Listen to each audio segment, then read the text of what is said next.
अष्ट छाप के सखा श्री गोविंद दास जी की एक लीला आती है कि गोविंद दास, बहुत ध्यानपूर्वक सुनिएगा नहीं तो आपके मन में प्रश्न उठ सकते हैं। गोविंद दास जी एक दिन शौच के लिए गए। सोचो उनकी भक्ति स्थिति कितनी ऊंची है। गोविंद दास जी एक दिन सुबह सुबह शौच करने के लिए गए जंगल में, और शौच करने के लिए जब गए तो ठाकुर जी के मन में आ गया कि मुझे इसके संग खेलना है। और शौच करते हुए गोविंद दास जी बैठे हैं, शौच निवृत्त हो रहे हैं, और सोई ठाकुर जी वन में पहुंच गए और पीछे थे फलन ने तोड़ तोड़ के गोविंद दास पे मार रहे हैं। अब गोविंद दास देखे कौन आए, और पीछे देखे त्रिमंगल ठाकुर जी खड़े हैं। अब आप विचार कर सकते हो, हम इतने शुद्ध, इतने पवित्र, इतनी मर्यादाओं का पालन करते हैं, तब भी ठाकुर जी के सामने अपने घर की सेवा में जाते हैं, और यहाँ गोविंद दास के साथ में ठाकुर जी ये भी विचार नहीं करते कि वो शौच के लिए जा रहा है। और ये केवल गोविंद दास के साथ हुई घटना नहीं है। इसी कलिकाल में, इन्हीं 50 वर्ष के अंतराल में हमारे गोरखपुर में विराजमान हुए श्री राधा बाबा महाराज। नाम सुना राधा बाबा का?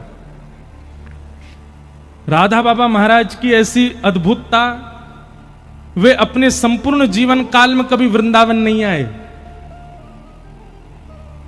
पर उन्होंने वृंदावन के लिए एक ग्रंथ लिखा, एक छोटी सी पुस्तक लिखी, उसका नाम है केली कुंज। और केली कुंज में बाबा ने एक एक बात लिख दी।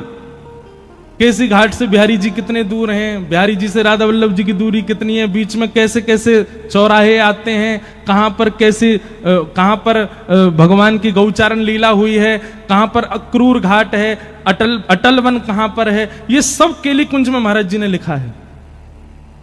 उनसे किसी ने पूछा, बाबा आप कभी वृंदावन तो गए नहीं, तो वृंदावन को पूरा भाव कहां ते आगो? बोले मैं वृंदावन ना गयो, वृंदावन मुंह में ही रह गए, मेरे चित्त में ही रह गए। तो किसी ने कहा बाबा आप तन से भी एक बार वृंदावन जाओ, तो वे कहते, बोले अगर मैं तन से वृंदावन गयो तो फिर वापस कभी आ नहीं पाऊंगा, या हमारे मैं जाऊं ना हूं। ऐसे राधा बाबा महाराज गोरखपुर में विराजते थे। तो उनकी लीला में एक बात आती है कि वे सुबह सुबह जब शौच के लिए जाते थे, सुबह 4:30-5 बजे, एक माताजी, बूढ़ी माताजी उनके पीछा करती थी। और जब वे शौच के लिए दूर वन में बैठे होते तो वो माताजी एक झाड़ी के पीछे बैठ के बाबा को देखती थी। तो बाबा के किसी शिष्य परिकर ने ये देख लिया, उसने माताजी को पकड़ के कहा, बोले हे मैया सुनो, तुम, हम सब जानते हैं तुम सुबह सुबह जाती हो बाबा के पीछे, है शौच के समय तो कम से कम ये सब नहीं करना चाहिए आपको। संत महापुरुष हैं बेचारे, पूरे दिन दर्शन देते हैं, दुनिया भर के लोग दर्शन करने आते हैं, पूरे दिन दर्शन किया करो, आप सुबह सुबह क्यों जाती हो उनके पीछे? तो माताजी के नेत्र सजल हो गए। वो बोले मैं बाबा के पीछे नहीं जाती। तो बोले बाबा जब सुबह सुबह शौच के लिए जाते हैं ना, तब इनके पीछे नन्हों से सांवरों सलोनों से एक बालक जावे, और वो बाबा के सामने ही बैठो रहे। वो पूरे दिन नहीं रहता, वो सुबह सुबह जब ये शौच के लिए जाते हैं तभी आता है। मैं तो उस बालक को देखने जाती हूँ। और बाबा जब शौच में बैठे होते हैं ना, तो इन दोनों की आपस में चर्चा चलती है, बड़े ठहाके मार मार के दोनों हंसते हैं। मैं तो वो देखने जाती हूं। मतलब आप विचार कर रहे हैं, भक्तों की वो स्थिति जिसको हम परम अपवित्र मानते हैं, उस स्थिति में भी भक्त चले जाते हैं, तो ठाकुर जी वहां भी आ रहे हैं उनके पास में। तो ऐसी स्थितियों में ऐसे भक्तों के भाव देखने के लिए, उनका अनुकरण करने के लिए ठाकुर जी, यही कर्म है ठाकुर जी का। कौन भक्त कब कहां क्या कर रहा है, कौन से भाव से मुझको भज रहा है, किस भाव से मुझे अर्पण कर रहा है, वही भाव प्रिय है ठाकुर जी को। वही भाव देखने के लिए ठाकुर जी आते हैं। आहा।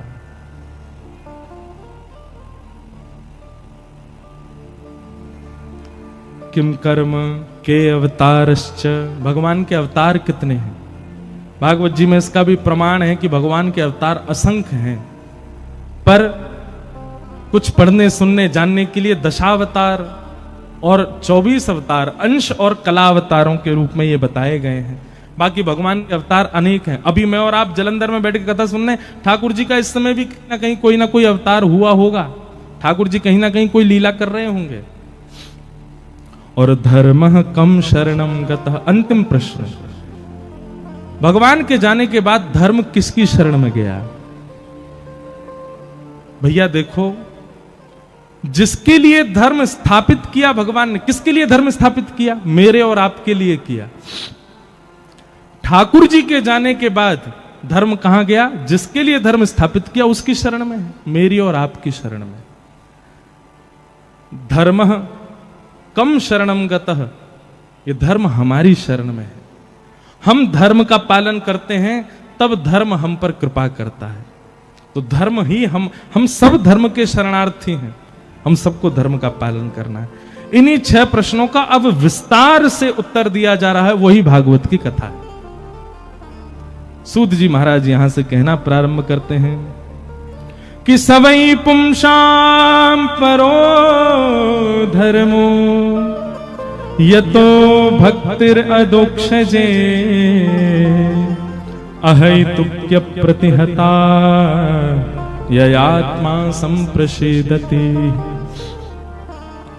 सवई पुंसाम परो धर्मो यतो भक्तिर अदोक्षजे। बहुत ध्यानपूर्वक सुनिएगा। या तो बंधुओं जीवन में भक्ति आवे नहीं, और आवे तो कैसी आवे? बोले अहैतुकी भक्ति आवे। बहुत सावधानी से सुनिए सब लोग, इधर देखो। या तो भक्ति आनी नहीं चाहिए, और आवे तो कैसी आवे? अहैतुकी आवे। अहैतुकी किसे कहते हैं? चाहे कुछ हो जाए उस स्थिति से ना विच्छिन्न होने वाली भक्ति को अहैतुकी भक्ति कहते हैं। आप लोग ये बात तो भूल ही जाइए कि आपके जीवन में यदि भक्ति आएगी तो कोई कष्ट नहीं आएगा, संकट नहीं आएगा, बल्कि मैं तो ये बात कह दूं तो सामान्य स्थिति से ज्यादा आएगा। आप सामान्य जीवन जीते थे तो सामान्य जीवन में जितना कष्ट, जितना संकट आपके जीवन में था ना, उससे 1% ज्यादा आएगा भक्ति मार्ग में आने के बाद। और क्यों आएगा इसका भी प्रमाण है। सुनो, हम आप सब लोगों का जीवन प्रारब्ध पर निर्भर होता है। अपने पूर्व के कर्मों को ही हम सब भोग रहे होते हैं। अब ठाकुर जी ने हमारा जीवन जो है वो कैसे डिजाइन किया होता है कि कुछ कष्ट ये भोगेगा 15 वर्ष की उम्र में, फिर कुछ कष्ट ये भोगेगा 20 वर्ष की उम्र में, फिर कुछ कष्ट ये भोगेगा अपने विवाह के बाद 31 वर्ष की उम्र में, फिर कुछ कष्ट ये भोगेगा 40 वर्ष की उम्र में, फिर कुछ आएगा 45 वर्ष में, फिर कुछ आएगा 50 वर्ष में। ऐसे हमारे 80 वर्ष का मान लो जीवन था, तो 80 वर्ष में ठाकुर जी ने कुछ कुछ वर्षों को विभाजित कर दिया कि उन वर्षों में इसके जीवन में कष्ट आएगा। लेकिन कई बार ठाकुर जी क्या करते हैं, हमारे प्रारब्ध के कष्ट को एक जन्म में ही नहीं भुगवाते, फिर एक जन्म के बाद फिर एक और जन्म लेना पड़ता, फिर उसमें भोगने पड़ते हैं। अच्छा, फिर एक जन्म में हम आए तो थे पूर्व के प्रारब्धों को भोगने के लिए, पर इस जन्म में जो हमने कर दिया वो भी तो भोगना है। ध्यान से नहीं सुनोगे तो बाउंसर जाएगी सिर के ऊपर से, इसलिए बहुत ध्यान से सुनना। मुझे एग्जाम्पल दे रहा हूं, मुझे जन्म मिला, मान लो मेरे जीवन के अमुक वर्ष भगवान ने दिए।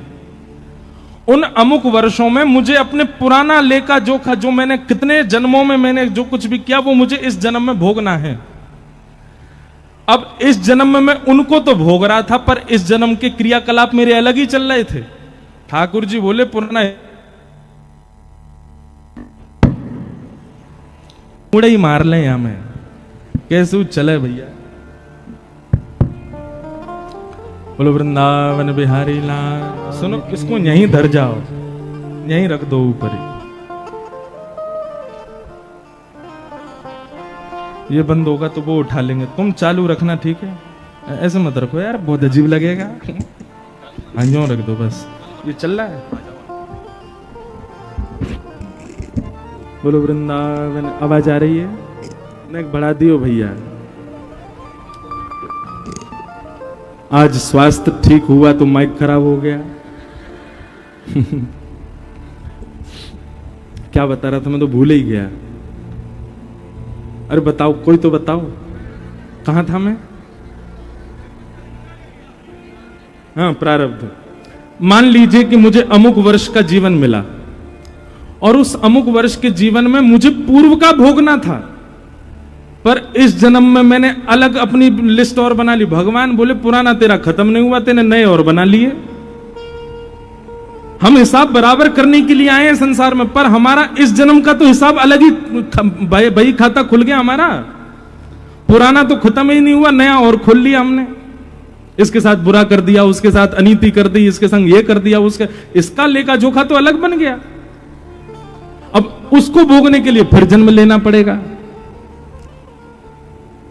क्या होता है फिर, व्यक्ति जब भक्ति मार्ग को अपना लेता है तो भक्ति मार्ग में उसको क्या सिखाया जाता है? किसी के साथ गलत मत करो, किसी के साथ ऐसा मत करो, गलत खाओ पियो मत, शुद्ध विचारधारा करो। भक्ति मार्ग में वो क्या करता है, इस जन्म में जो जो कर रहा था उन सबको बंद कर देता है। अब इस जन्म का भई खाता बंद हो गया क्योंकि भक्ति मार्ग में आ गया। और जब भक्ति मार्ग में वो नाम जाप करने लग जाता है, वृंदावन जाने लग जाता है, कथा सुनने लग जाता है, खूब ठाकुर जी का प्रेमी होने लग जाता है, तो ठाकुर जी को भी उससे प्रेम हो जाता है। तब ठाकुर जी कहते हैं अब ये मेरा प्रेमी हो गया, अब क्या करें, इसका बही खाता पुराना और इस जन्म का जितना भी है सब इससे अभी भुगवा लो। फिर ठाकुर जी एक के बाद एक, एक के बाद एक, एक के बाद एक भेजते हैं, बोले इसको भी भोग ले, इसको भी भोग ले, सबसे निवृत्त हो, सबको अभी खत्म कर ले, ताकि तुम्हें दोबारा उसको भोगने के लिए आना ना पड़े।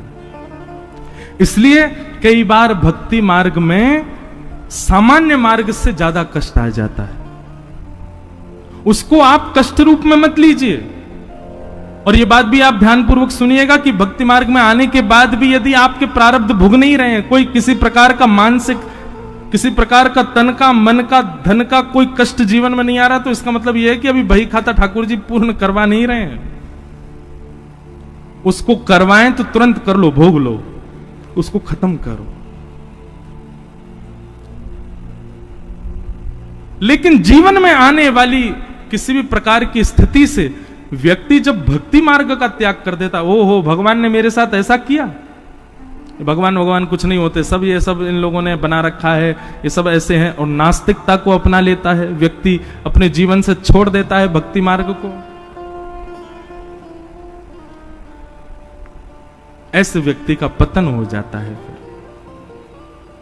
तो भक्ति कैसी होनी चाहिए? अहेतुकी भक्ति होनी चाहिए। जीवन में चाहे जैसी स्थिति आ जाए, आप ठाकुर जी का त्याग मत करो। मैं कथाओं में सुनाया करता हूं कि हमारे अष्ट सखाओं में एक सखा हुए कुंभनदास। कुंभनदास जी के एक पुत्र की मृत्यु हो गई, और उस पुत्र की मृत्यु की बात सुनकर के कुंभनदास जी मूर्छित हो गए। दुनिया के लोग बात बनाने लगे, बोले अपने आप को भगत कहते थे, बताओ इतना भी नहीं सुन पाए कि पुत्र की मृत्यु पर बेहोश हो गए। गुसाई जी को जब ये बात पता चली तो गुसाई जी बोले वो पुत्र की मृत्यु सुन के बेहोश नहीं हुआ है। बोले तो फिर कैसे बेहोश हुए? तो जाके उनसे कहा, बोले कि मुझे पता है तुम बेहोश पुत्र की मृत्यु की भाव से नहीं हुए, तुम इसलिए बेहोश हो गए हो कि भाई अब सूतक लग गए, मंदिर कैसे जाऊंगा मैं। चिंता मत करो, हम मंदिर की एक खिड़की खोल देंगे और वहां से तुमको सूतक में भी दर्शन हो जाया करेगा ठाकुर जी का। ये बात सुनते ही उनकी मूर्छा टूट गई, वो तो उठ के खड़े हो गए और कहने लगे हाँ हाँ सब क्रियाकलाप करो, पुत्र का जो करना है। उनको पुत्र विरह था ही नहीं, उनको विरह इस बात का था कि ठाकुर जी से दूरी हो जाएगी। तो भैया भक्ति मार्ग यदि जीवन में आया है तो याद रहे, परिस्थिति कैसी भी आ जाए, कितनी बुरी से बुरी भी आ जाए, आप भक्ति मार्ग का त्याग मत करना। ये दृढ़ता अपने चित्त में धारण करो, ये विश्वास अपने चित्त में धारण करो और चल पड़ो उस मार्ग पर, स्थिति कैसी भी आ जाए। एक पद हम गाते हैं, हे मारा गिरधर लाल थारो नचायो नाचू रे, मारा गिरधर लाल थारो नचायो। शब्द सुनिएगा, मारा गिरधर लाल थारो नचायो नाचू रे, मारा गिरधर लाल थारो नचायो नाचू रे, मारा नट राजा थारो नचायो नाचू रे, मारा नट राजा थारो नचायो नाचू रे, मारा गिरधर लाल थारो नचायो नाचू रे, मारा गिरधर लाल थारो नचायो नाचू। शब्द सुनो, थारे घर में रहूं निरंतर, थारी ही हाथ चलाऊं, थारे घर में रहूं निरंतर, थारे ही हाथ चलाऊं। हे थारे धन से थारे जन की, थारे धन से थारे जन की, थारे धन से थारे जन की, थारे धन से थारे जन की। ओ सेवा तलह बजाऊं बजाऊं, मारा गिरधर लाल, थारो नचायो नाचूं रे, मारा गिरधर लाल, थारो नचायो नाचूं रे। बंधुओं, भक्ति का मतलब यही होता है जो यहाँ पंक्तियां लिखी हैं। अपनी मन मर्जी की भक्ति नहीं होती है, ठाकुर जी की मर्जी की भक्ति होती है। जा रंगरा कपड़ा पहरावे, वैसो ही सांग बनाऊं, जा रंग गाओ सब लोग। कपड़ा पहनावे, वैसो ही स्वाग बनाऊं, वैसो ही स्वांग बनाऊं, वैसो ही स्वाग बनाऊं। और ओ जैसो बोल बुलावे मुख सो, जैसो बोल बुलावे मुख सो, जैसो बोल बुलावे मुख सो, जैसो बोल बुलावे मुख सो। मैं वैसी ही बात बनाऊं बनाऊं, मारा गिरधर लाल, थारो नचायो नाचूं रे, मारा गिरधर लाल, थारो नचायो नाचूं रे। मारा नटराजा, थारो नचायो नाचूं रे, मारा नटराजा, थारो नचायो नाचूं। बहुत अच्छी पंक्ति है। घर का प्राणी कहा न माने, मन मन खुशी मनाऊं, घर का प्राणी कहा न माने, मन मन खुशी मनाऊं। घर के लोग मेरी बात नहीं सुनते, मैं उनसे कहता हूँ कथा में चलो तो कहते हैं तू पागल है, तू कथा में जाता, हम थोड़ी सुनेंगे कथा। हम कहते हैं घर में ठाकुर जी की अष्टयाम सेवा शुरू कर दो तो मुझे नाटक समझते हैं, नाम जप की कहता हूं तो भी मना करते हैं, गिरिराज परिक्रमा वृंदावन सबके लिए मना करते हैं, कोई बात नहीं। घर के लोग यदि मेरी बात नहीं मानते तो इसमें भी प्रसन्नता क्या, अगर ये घर के लोग बात मान जाते तो मेरा इनसे मोह हो जाएगा। अच्छा ये मेरी बात नहीं मान रहे तो इनसे मेरा मोह तो भी दूर होता जाएगा। घर का प्राणी कहा न माने, मन मन खुशी मनाऊं, घर का प्राणी कहा न माने, मन मन खुशी मनाऊं। ओ थारे इस मंगल विधान में, थारे इस मंगल विधान में, थारे इस मंगल विधान में, थारे इस मंगल विधान में, मैं काहे टांग अड़ाऊं अड़ाऊं, मारा गिरधर लाल, थारो नचायो नाचूं रे, मारा गिरधर लाल, थारो नचायो नाचूं रे, मारा नटराजा, थारो नचायो नाचूं रे, मारा नटराजा। बोल गिरधर लाल प्यारे की, करताल बजा के गाओ।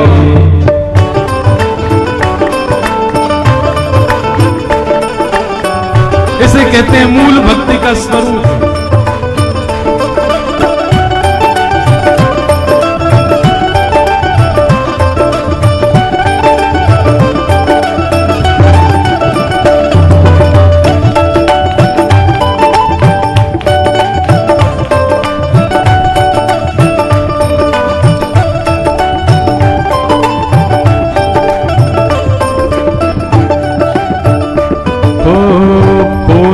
हजारों पकड़ ले जावे, मैं दौड़ दौड़ के जाऊं। कोस हजारों पकड़ ले जावे, मैं दौड़ दौड़ के आऊं। हमारे पंजाब के लोग सबसे ज्यादा विदेशों में बस गए जाकर के। कहीं चले जाओ, मैं अभी कनाडा गया, अमेरिका गया, ऑस्ट्रेलिया, सब जगह पंजाबी, हमारे पंजाब के लोग बैठे हैं।